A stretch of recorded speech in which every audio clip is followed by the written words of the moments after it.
2026년 1월 28일 서울중앙지법에서 역사적인 판결이 있었습니다.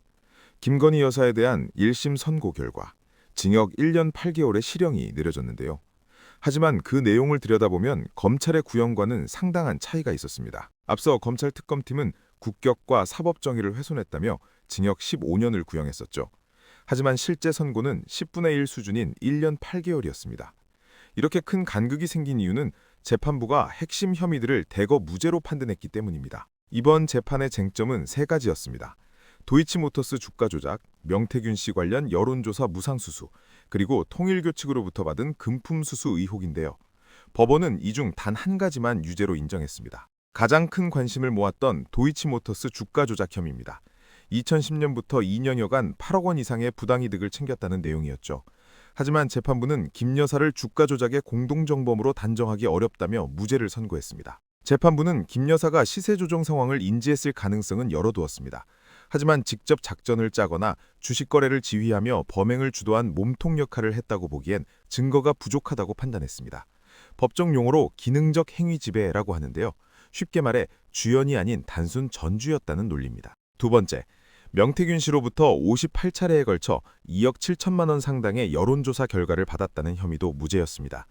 공짜로 정보를 받은 사실은 맞지만 이것이 구체적인 청탁이나 대가로 연결됐다는 점이 법적으로 충분히 증명되지 않았다고 본 겁니다. 그렇다면 실형을 부른 유일한 유죄 혐의는 무엇일까요? 바로 통일교 관련 금품 수수였습니다. 2022년 영부인 지위에 있을 당시 약 8천만 원 상당의 샤넬백과 고가 목걸이 등 명품들을 수수한 사실이 인정되었습니다. 재판부는 피고인이 자신의 사회적 지위를 영리 추구의 수단으로 오용했다고 강하게 질타했습니다. 청탁의 위험이 있는 고가 사치품을 거절하지 않고 받은 행위는 공직자 부인으로서의 책무를 저버린 것이라는 판단입니다. 이와 함께 1,281만 5천 원의 추징금도 선고됐습니다. 왜 8천만 원보다 적을까요? 법적으로 추징금은 새 제품 가격이 아니라 사용 후 가치가 떨어진 판결 당시의 시세를 기준으로 계산하기 때문입니다. 이미 소비되어 물건을 뺏는 몰수가 불가능해 돈으로 대신 환수한 결과입니다. 판결 직후 도이치모터스 주가는 주가 조작 무죄 소식에 사법 리스크 해소 기대감이 몰리며 한때 26%까지 폭등했습니다. 하지만 실형 선고의 영향과 항소심 불확실성이 부각되자 상승분을 대부분 반납하며 결국 1%대 상승으로 장을 마감했습니다. 종합해보면 법원은 지위를 이용한 사적 이득에는 엄중한 실형을 내렸지만 범죄 공모 여부에 대해서는 매우 보수적이고 신중한 법리를 적용했습니다.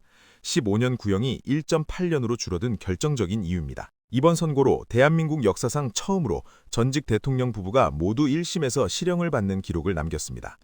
판결의 파장은 정치권을 넘어 항소심에서의 법리 공방으로 더욱 치열하게 번질 전망입니다. 사법부는 이번 판결을 통해 금품 수수에는 엄격한 잣대를 대면서도 주가 조작이나 여론조사 개입 의혹은 공동정범 성립 요건을 엄격하게 따졌습니다.